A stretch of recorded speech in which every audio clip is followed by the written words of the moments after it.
This video is sponsored by Editor's Keys. For a great selection of video editing and recording products, visit editorskeys.com. Hi everyone, this is Dave from Geekanoids, and in this video I'm going to be discussing the photo quality on the Canon EOS 5D Mark III. You can see it sitting here in all its glory. This is a full frame DSLR offering up just over 22 megapixel image capture.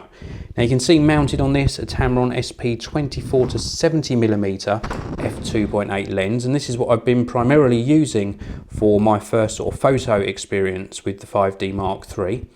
And I've been primarily shooting in manual mode. You can see here the top dial offers up various modes for shooting in.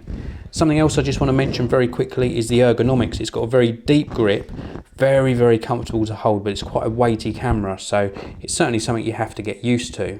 Now, as I say, I've been primarily shooting in manual, but I've also been experimenting with these picture styles, and they're accessed by this button here. We can change the picture style by diving into one of these menus. And you can see here we can choose like monochrome, faithful, neutral, landscape, portrait, standard, and then there's an auto mode here as well. I've been shooting in standard whenever I've choose that option.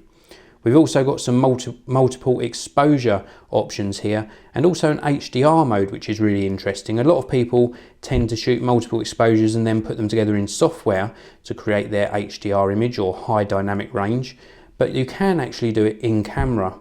And we've got various effects, and this is sort of the amount of sort of difference between the exposures that are applied during the processing. We've got Art Embossed, which is absolutely awesome when you see the results, Art Bold, Art Vivid, Art Standard and Natural.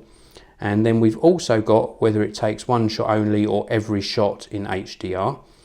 We've also got Auto Image Align, and this means that it actually does the alignment in camera and produces one JPEG image. And then we can choose to save all images, so that's all exposures, or the HDR image only.